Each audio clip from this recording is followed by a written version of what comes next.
बच्चों, मैथ की online class में आपका स्वागत है। कक्षा 10 की क्लास में आप पढ़ रहे थे इस समय प्रश्नावली 6.4, जिसके पिछली क्लास में सवाल नंबर 4 तक हल हुए थे।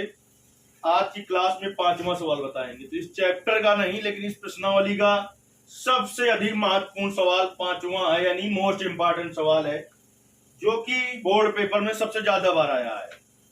5वां सवाल है, एक त्रिभुज एबीसी कहता है, एक त्रिभुज एबीसी, पहले पढ़ लेते हैं सवाल पूरा, कि भुजाओं AB, BC और CA के मध्य बिंदु क्रमशः D, E और F हैं।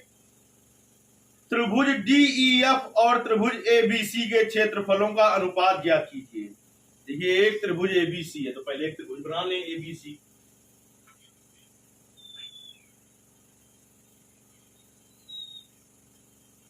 क्या एक त्रिभुज है बेटा? ABC, ठीक। एक त्रिभुज ABC है कि भुजाओं AB, BC और CA के मध्य बिंदु, AB का मध्य बिंदु D है, BC का कह रहा है E है, और CA का F है। CA का क्या है? F है। तो इससे मिला दो तो भी एक त्रिभुज बन जाएगा। तो तुमसे उसने ये पूछा है कि ये त्रिभुज DEF होगा, बन गया त्रिभुज DEF की नहीं, कि त्रिभुज DEF और त्रिभुज ABC के क्षेत्रफल में क्या अनुपात होगा। क्या पूछा है तुमसे? क्षेत्रफल में क्या अनुपात होगा। चलिए, सबसे पहले दिया है,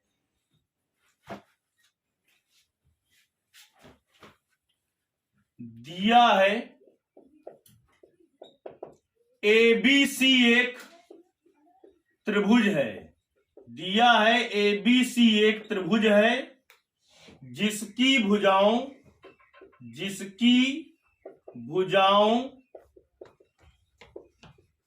AB, BC और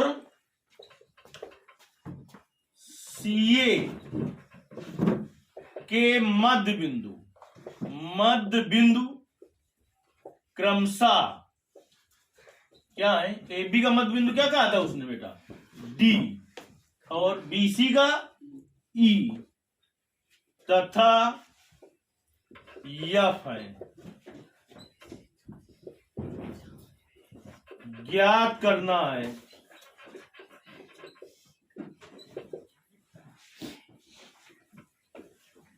एरिया ऑफ ट्रायंगल DEF बटे एरिया ऑफ ट्रायंगल ABC। उसने कहा है आपसे कि त्रिभुज DEF और त्रिभुज ABC के क्षेत्रफल में क्या अनुपात होगा, ये आपसे पूछा है। अब हम आ गए हल में। तो देखिए, कक्षा 9 में भी यही आपने सवाल पढ़ा होगा, लेकिन वहां दूसरी प्रमेय के द्वारा किया गया था। यहां दूसरी प्रमेय के द्वारा करेंगे, लेकिन उसका उपयोग करेंगे। कक्षा 10 में आपने एक प्रमेय पढ़ी होगी कि यदि किसी त्रिभुज की किन्हीं दो भुजाओं के मध्य बिंदुओं को मिलाया जाए, तो किन्हीं दो भुजाओं के मध्य बिंदुओं को मिलाने वाली जो रेखा होती है वो तीसरी भुजा के समांतर होती है और लंबाई में आधी होती है। त्रिभुज की किन्हीं दो भुजाओं के मध्य बिंदुओं को मिलाने वाली रेखा क्या होती है? तीसरी भुजा के समांतर और लंबाई में आधी होती है। चलिए, अलग बना के दिखाते हैं तुम्हें। जैसे कि एक त्रिभुज बना है, मान लो कि ABC, तो AB का मध्य बिंदु क्या कहा है बेटा इसने? D, और इसका क्या कहा है? E, BC का नहीं कहा है क्या?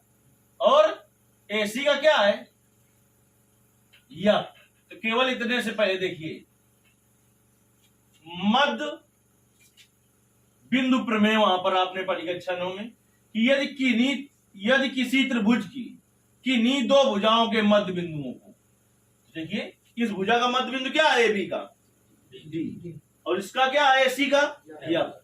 किसी त्रिभुज की किन्हीं दो भुजाओं के मध्य बिंदुओं को मिलाने वाली रेखा, मध्य बिंदुओं को मिलाने वाली रेखा क्या है? DF। तीसरी भुजा के, इन दोनों को छोड़ दो, के समांतर और लंबाई में आधी होती है। इसका मतलब DF समांतर होगा किसके? BC के।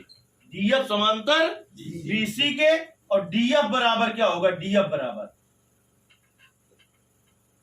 1/2 BC। प्रमेय क्या कहती है कि त्रिभुज की किन्हीं दो भुजाओं के मध्य बिंदुओं को मिलाने वाली रेखा तीसरी भुजा के समांतर और लंबाई में आधी होती है।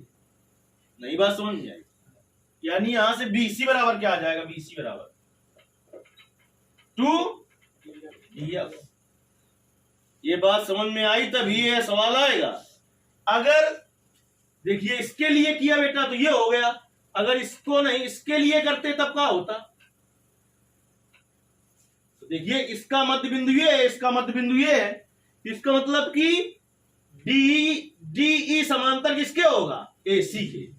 DE क्योंकि त्रिभुज की किन्हीं दो भुजाओं के मध्य बिंदुओं को मिलाने वाली रेखा तीसरी भुजा।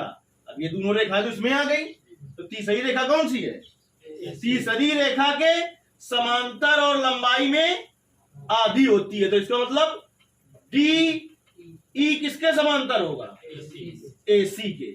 AC के किसके समांतर होगा, AC के। और D समांतर आपके AC के हो गया और लंबाई में आधी होगी, यानी कि आपकी जो DE होगी वो 1/2 AC होगी, 1/2 AC होगी। अगर इन दोनों को मिला देते तब देखिए क्या होगा, मिले तो है ही है ये। तो इस AC भुजा का मध्य बिंदु F है और BC का क्या है, E। तो त्रिभुज की किन्हीं दो भुजाओं के मध्य बिंदुओं को मिलाने वाली रेखा इन दोनों भुजाओं को मिला रही है तीसरी भुजा के समांतर। तो तीसरी भुजा क्या है, AB। तीसरी भुजा के समांतर और लंबाई में आधी होगी, लंबाई में आधी होगी। यानी कि EF क्या होगा, EF समांतर किसके होगा, AB। और जरूरत पड़ेगी तो क्या होगा, EF बराबर क्या होगा, EF बराबर 1/2 AB।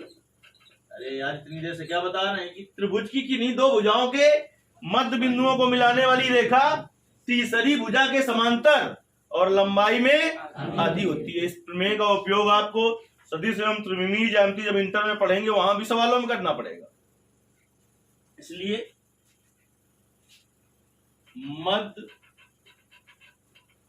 बिंदु प्रमेय से ऐसा लिख दो सीधे, चूंकि हम जानते हैं कि त्रिभुज की किन्हीं दो भुजाओं के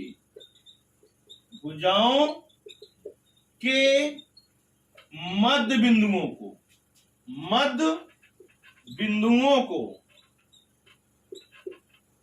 मिलाने वाली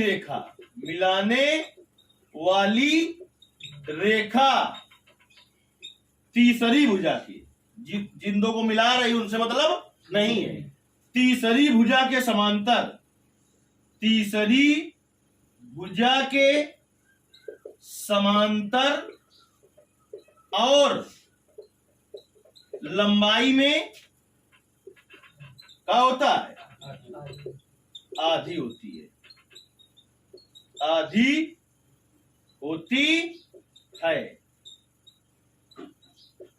अतः क्या होगा, अतः बता दो क्या होगा, अतः DF समांतर, बताओ DF किसके समांतर होगा, BC कामा DE समांतर इसके AC और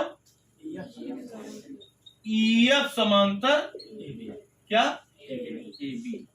अब देखिए DF किसके समांतर है बेटा, BC के। तो DF समांतर जब BC के है तो DBEF क्या है, समांतर चतुर्भुज।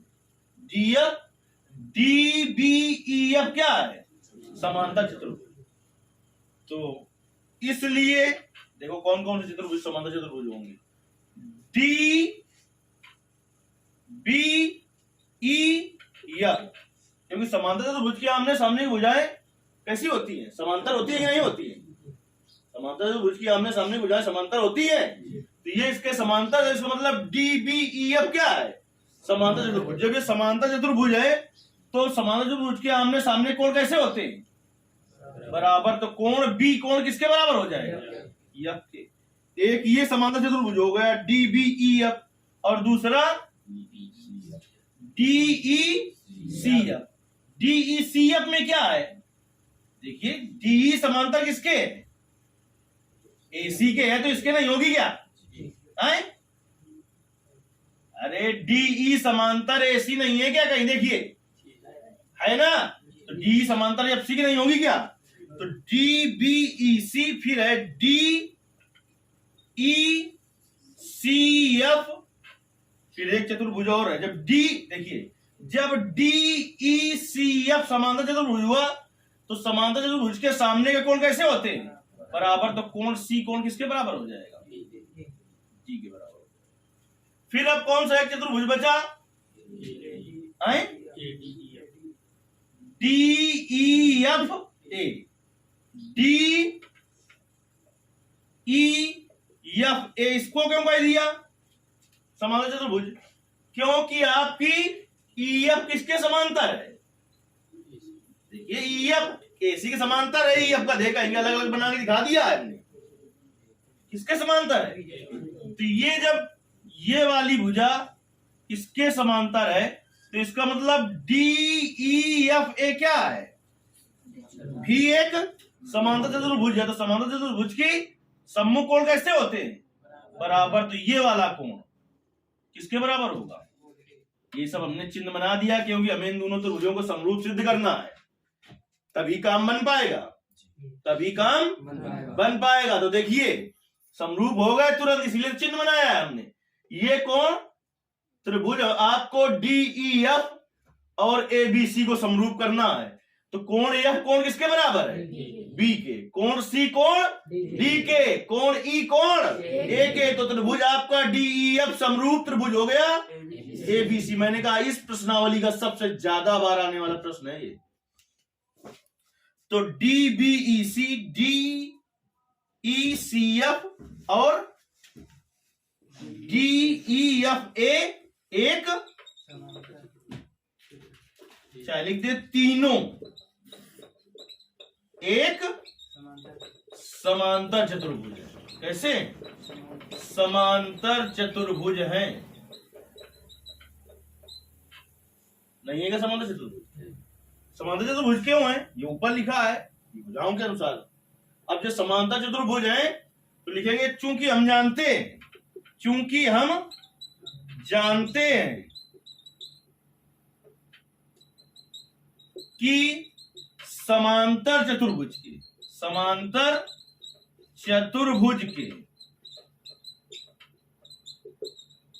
सम्मुख कोण कैसे होते हैं? सम्मुख कोण बराबर होते हैं।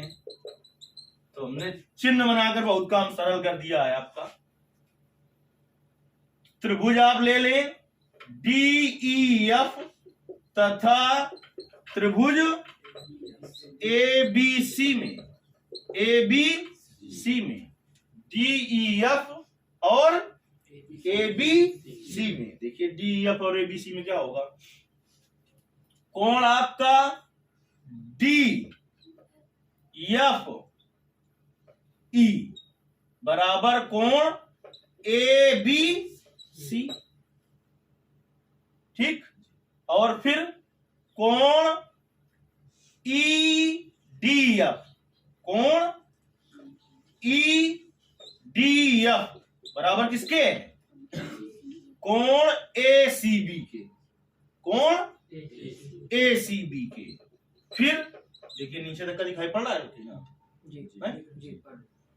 फिर कोण DEF बराबर बेटा कोण किसके? BAC के। तो इन दोनों त्रिभुजों में क्या कोण बराबर हो गए? 3। तो आपका बेटा त्रिभुज जो है DEF, देखिए सर्वांग सम भी हो जाएगा लेकिन हमें समरूप की प्रमेय लगानी है। ठीक। प्रत्येक सर्वांग समाकृति समरूप होती है। तो त्रिभुज DEF समरूप त्रिभुज ABC की समरूपता से, A समरूपता से, समरूपता से। इतने में कुछ दिक्कत आए? इधर वाला साफ कर दे। अब देखिए, समरूप हो गए तो एक प्रमेय होती है कि समरूप त्रिभुजों के क्षेत्रफलों का अनुपात उनकी संगत भुजाओं के वर्गों के अनुपात के बराबर होता है। संगत भुजाओं के वर्गों के अनुपात के बराबर होता है समरूप त्रिभुजों के क्षेत्रफलों का अनुपात। क्योंकि हमें क्षेत्रफल चाहिए तो वही प्रमेय लगाएं। चूंकि हम जानते हैं कि समरूप त्रिभुजों के क्षेत्रफलों का अनुपात, चूंकि हम जानते हैं कि समरूप त्रिभुजों के क्षेत्रफलों का अनुपात संगत भुजाओं के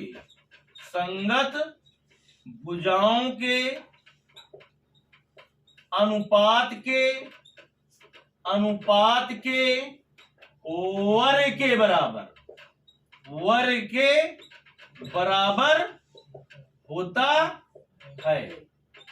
चलिए, त्रिभुज आपका एरिया ऑफ ट्रायंगल DEF बटे एरिया ऑफ ट्रायंगल ABC बराबर, देखिए अगर हम DF ले ले, अगर क्या ले ले DF, तो इसके संगत भुजा क्या होगी?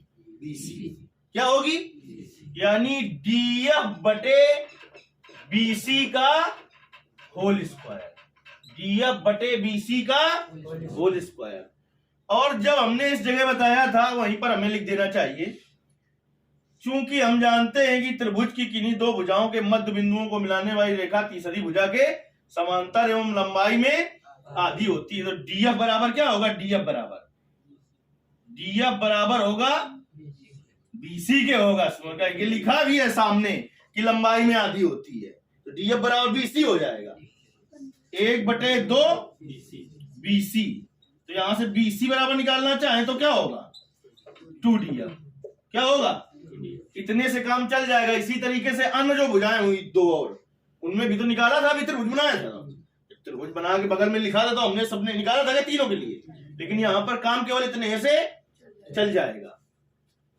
तो एरिया ऑफ ट्रायंगल DEF बटे एरिया ऑफ ट्रायंगल ABC बराबर DF बटे BC का मान रख दो बेटा। BC का मान क्या है? 2DF का होल स्क्वायर। DF से DF कट गया, 1/2 का होल स्क्वायर, 1 का स्क्वायर 1, 2 का स्क्वायर 4। तो त्रिभुज DEF और त्रिभुज ABC के क्षेत्रफल में 1:4 का अनुपात होगा। कितने का अनुपात होगा? प्रश्न यही होता अगर कहेगा त्रिभुज ABC और त्रिभुज DEF के क्षेत्रफल में अनुपात, तो ये ऊपर हो जाता, ये नीचे तो हो जाता 4:1। जो आप ये इसी समझ में पढ़े रहे और प्रश्न इस तरीके से आ जाते हैं पेपर में, किताब में ना हो लेकिन ऐसे पूछ ले तो तुम रट्टा मारे रहो तो मारते रहो, आधा नंबर भी नहीं मिलेगा। अगर ये कर देता त्रिभुज ABC ऊपर, कहता त्रिभुज ABC और DEF के क्षेत्रफल में अनुपात याद करो, तो उल्टा ना आता क्या? 4:1 आता। उसने क्या कहा है आपसे कि त्रिभुज DEF और त्रिभुज ABC के क्षेत्रफल में क्या अनुपात होगा। देखिए ये कहां से आया, ये हमने चित्र बनाया था, तीनों भुजाओं के लिए लिख दिया था। तो हमने ये वाली भुजा ली थी, अगर ये वाली लेते DE तो फिर क्या होता? DE बराबर 1/2 AC, AC बराबर आ जाता 2DE, तब भी यही आता ना था क्या? अगर हम ले लेते EF तो EF बराबर होगा 1/2 AB, तो AB बराबर क्या हो जाता? तो तीनों भुजाएं अगर ले तो सब में यही आएगा कि नहीं आएगा? अगर हम इसी के बराबर कर देते, कौन सी भुजा? DE बटे AC का स्क्वायर। DE के संगत क्या है? AC। तो DE बटे AC स्क्वायर। तो आपको DE बराबर 1/2 AC, तो AC बराबर क्या होता 2D, तो हो जाता है DE बटे 2D, तो D से D कट जाता, 1/2 का स्क्वायर फिर भी आता, तो वो भी 1/4 आएगा कि नहीं आएगा।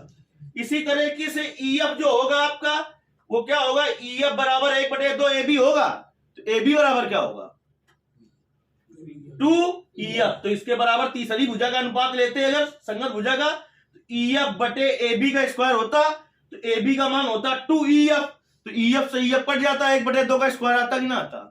अगर इसी में ऐसे बदल दे कि त्रिभुज ABC और त्रिभुज DEF के क्षेत्रफल में अनुपात ज्ञात करो, सब कुछ ऐसे ही करेंगे तो BC ऊपर आ जाता, तो BC बटे DF होता तो ऊपर हो जाता 2DF बटे DF, तो DF से DF कट जाता, 2/1 यानी 2 का स्क्वायर 4, 1 का स्क्वायर 1, तो 4:1 का अनुपात होता। कब, जब तुमसे पूछता, सवाल यही होता और पूछता त्रिभुज ABC और DEF के क्षेत्रफल में क्या अनुपात है। अभी उसने आपसे क्या पूछा था, त्रिभुज DEF और त्रिभुज ABC के क्षेत्रफल में क्या अनुपात होगा। हमने बिल्कुल सरल भाषा में बताया है, अभी भी नहीं आया है आपको तो फिर भी कमेंट करना है, वैसे समझ में आ जाना चाहिए।